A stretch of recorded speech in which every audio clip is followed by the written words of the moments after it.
Good morning students. मैं कक्षा 12 के स्टूडेंट को प्रोज का पहला लेसन का नेक्स्ट ये पैराग्राफ है। इससे पहले मैं यहाँ तक पढ़ा चुका था, इसके पहले तक।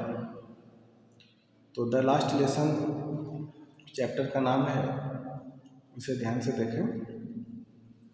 While I was thinking of all this, जब मैं यह सब सोच रहा था तो I heard my name called, तो मैंने सुना कि मेरा नाम पुकारा गया। It was my turn to recite, अब बोलने की मेरी बारी थी। What would I not have given to be able to say the dreadful rule for the participle all through. तो अब सुनाने की मेरी बारी थी। उसके बाद लेखक ने कहा कि मैं पार्टिसिपल के कठोर नियम को बिल्कुल नहीं समझ पाया था। What would I not have given to be able to say that dreadful rule for the participle all through? कहने का तात्पर्य है कि मैं पार्टिसिपल के कठोर नियम को बिल्कुल नहीं समझ पाया। वेरी लाउड एंड क्लियर, मैं उनको जोर जोर से और स्पष्ट रूप से, विदाउट वन मिस्टेक, बिना किसी गलती के सुना पाने में मैं असमर्थ था। तो यहाँ पर दिया है what would I not have given to be able, जो कि मुझे दिया गया तो मैं योग्य नहीं रहा टू से कहने के लिए दैट ड्रेडफुल रूल, उस भयंकर नियम को, फॉर द पार्टिसिपल के नियम के लिए, ऑल थ्रो हर तरीके से, वेरी लाउड एंड क्लियर, बहुत ज़ोर ज़ोर से और स्पष्ट आवाज़ में, एंड विदाउट वन मिस्टेक, और बिना गलती किए। But I got mixed up, लेकिन मैं उलझ गया ऑन द फर्स्ट वर्ड्स, पहले ही शब्द पर, एंड स्टूड देयर, और वहाँ खड़ा रहा, holding on to my desk, अपने डेस्क को पकड़े हुए मैं खड़ा रहा। माई हार्ट बीटिंग, मेरा हृदय धड़क रहा था। And not daring to look up, और ऊपर देखने का साहस नहीं कर रहा था। आई हियर्ड एम हैमल से टू मी, मैंने सुना एम हैमल ने मुझसे कहा, I would not scold you, मैं आपको डांटूंगा नहीं, लिटिल फ्रेंड, छोटे French. You must feel bad enough, तुम अवश्य ही बहुत बुरा अनुभव करना चाहिए तुम्हें, या तुम्हें अवश्य बहुत बुरा अनुभव होगा। सी, देखो, हाउ इट इज़, यह कैसे है। Every day we have said to ourselves, प्रत्येक दिन हम लोगों ने अपने आप से कहा है कि वाह, I have plenty of time. वाह का मतलब होता है कि वाह, मेरे पास पर्याप्त समय है। I shall learn it tomorrow, मैं इसे कल सीखूँगा।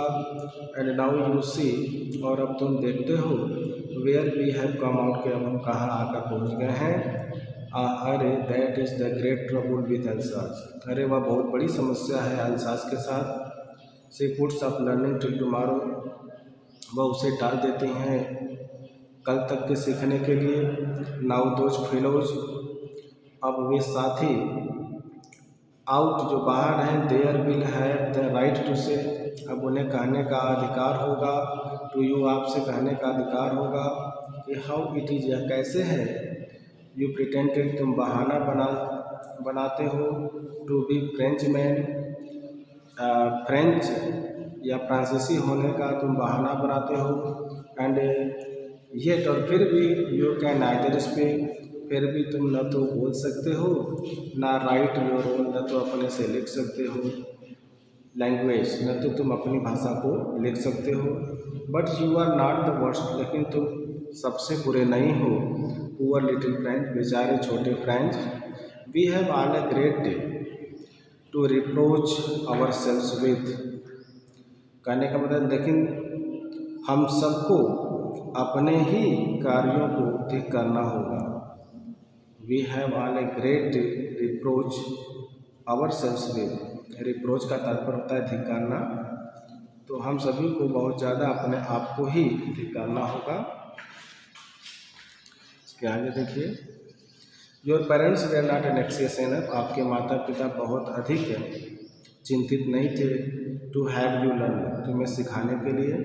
दे प्रीफर्ड, वे पसंद करते थे, to put you to work on a form, वे पसंद करते थे आपको किसी फार्म में काम करने के लिए रख देना, और या तो एट द मिल्स, या मिल में आपको काम करने के लिए रख देना ज़्यादा पसंद करते थे। सो एज ताकि to have a little more money, ताकि थोड़ा और ज़्यादा धन मिल सके। एंड आई, और मैं भी, I have been to blame also, मैं भी दोषी हूँ। Have I not often send you, क्या मैं प्रायः तुम्हें नहीं भेजा हूँ, क्या मैं प्रायः आपको नहीं भेजा हूँ। टू वाटर, पानी देने के लिए। माई फ्लावर्स, मेरे फूलों को। Instead of learning your lessons, अपने पाठ को याद करने के बजाय। And when I wanted to go fishing, और जब मैं मछली मारने के लिए बाहर जाना चाहता था, तो क्या did I not just give you a holiday, तो क्या मैं तुम्हारा तुरंत छुट्टी नहीं कर दिया। तो यहाँ तक हुआ, अगला पैराग्राफ।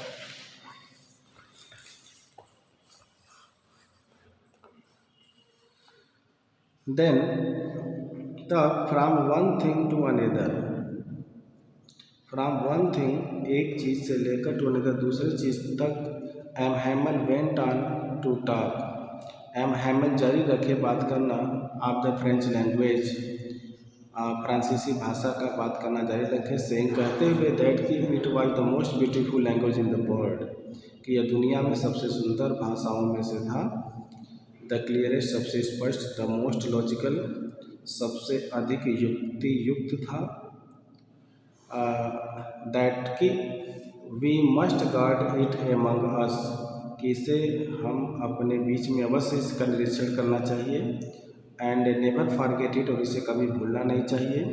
बिकॉज, क्योंकि when a people are enslaved, क्योंकि जब लोग गुलाम हो जाते हैं या दास हो जाते हैं, as long as they hold, उतने लंबे समय तक, जब तक दे होल्ड फास्ट, जब तक वे मजबूती से पकड़े रहते हैं, टू देयर लैंग्वेज, अपनी भाषा को, तो इट इज़ एज इफ, यह ऐसा रहता है मानो कि they had the key to their prison, कि उनके पास अपने जेल की चाबी है। देन तब ही ओपेंड ए ग्रामर, तब उन्होंने ग्रामर को खोला। And read us our lessons, और रीड अस, हमें पढ़ाएं, अवर लेसन्स, हमारे पाठ पढ़ाएं। आई वॉज अमेज्ड टू सी, मैं देखकर आश्चर्यचकित हो गया। How well I understood it, कि मैं इसे कितना अच्छी तरीके से समझा। ऑल ही सेड, जो सब कुछ उन्होंने कहा। सीम्ड टू सो ईजी, इतना आसान प्रतीत होता था। सो ईजी, इतना सरल लगता था। आई थिंक टू, मैंने भी सोचा। दैट कि I had never listened so carefully, कि मैंने इतनी सावधानीपूर्वक कभी नहीं सुना था। एंड दैट, और यह कि he had never explained everything with so much patience, उन्होंने कभी भी प्रत्येक चीज़ का व्याख्या इतनी धैर्यपूर्वक नहीं किए थे। It seemed almost as if, यह लगभग प्रतीत होता था, एज इफ, मानो कि द पुअर मैन, कि वह बेचारा आदमी, वांटेड टू गिव अस, हमें देना चाहता हो, ऑल, वह सब कुछ देना चाहते हो, ही न्यू, जो वह जानते थे, बिफोर गोइंग अवे, जाने से पहले। And to put it all into our heads at one stroke, और एक ही बार में वे उसे हमारे मस्तिष्क में डालना चाहते हो।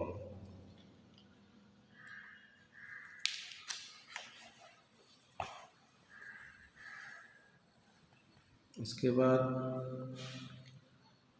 आगे दिया है, आफ्टर द ग्रामर, व्याकरण के बाद, we had a lesson in writing, हमारा लिखने का पाठ था। That day M Hamel had new copies for us, उस दिन एम हैमल के पास नई नकल थी हमारे लिए। Written in a beautiful round hand, जो बहुत सुंदर लिखावट में थी। जो लिखा गया था फ्रांस अल्सास, फ्रांस अल्सास, जो लिखा था फ्रांस अल्सास, फ्रांस अल्सास इस जगह का नाम है। दे लुक्ड, वे दिखाई देते थे, लाइक लिटिल फ्लैग्स, छोटे झंडे की तरह दिखाई देते थे। फ्लोटिंग, जो लहरा रहे हों। Everywhere in the school room, जो विद्यालय के कमरे में प्रत्येक जगह लहरा रहे हों। हंग, लटक रहे हों। From the rod at the top of our desk, हमारे डेस्क के ऊंचाई में, जैसे रॉड में वो झंडा लटक रहा हो। You ought to have seen how every one set to work, तो you ought to have seen, आपको देख लेना चाहिए। हाउ, कि कैसे, एवरी वन, प्रत्येक, सेट टू वर्क, कार्य करने में बिजी था। And how quiet it was, और यह कितना शांत था। The only sound was the scratching, केवल एक ही आवाज़ थी खरोचने की। ऑफ द पेन्स, वह थी कलम की। ओवर द पेपर, कागज़ों के ऊपर। वंस, एक बार, सम बेटल्स फ्लू इन, सम बीटल्स, तो बीटल्स का तात्पर्य है भौरे। तो एक बार कुछ भौरे उड़े अंदर, but nobody paid any attention, लेकिन किसी ने कोई ध्यान नहीं दिया टू देम, उन पर। नॉट इवन द लिटिलेस्ट वंस, किसी ने भी जरा सा भी ध्यान नहीं दिया उस पर। Who work right on tracking their fish hooks, जो कार्य कर रहे थे, किसी ने भी ध्यान नहीं दिया। यहाँ तक कि जो सबसे छोटे लड़के थे उन्होंने भी उनकी ओर ध्यान नहीं दिया, जो मछली पकड़ने के कांटों की तलाश करने में लगे हुए थे। एज इफ, मानो कि, दैट वाज फ्रेंच, मानो कि वह फ्रांस था, मानो कि वह भी फ्रांसीसी था। On the roof the pigeon quite very low, छत पर कबूतरे ने भी कूं कूं की आवाज़ बहुत धीमी शुरू कर दी। And I thought to myself, और मैंने स्वयं सोचा कि will they make them sing in German, कि क्या भी वे उन्हें जर्मन सिखाएंगे। इवन द पिजन्स, कबूतरों को भी क्या वे जर्मन सिखाएंगे। अब इसके आगे मैं नेक्स्ट वीडियो में आपको बताऊंगा। Thank you very much.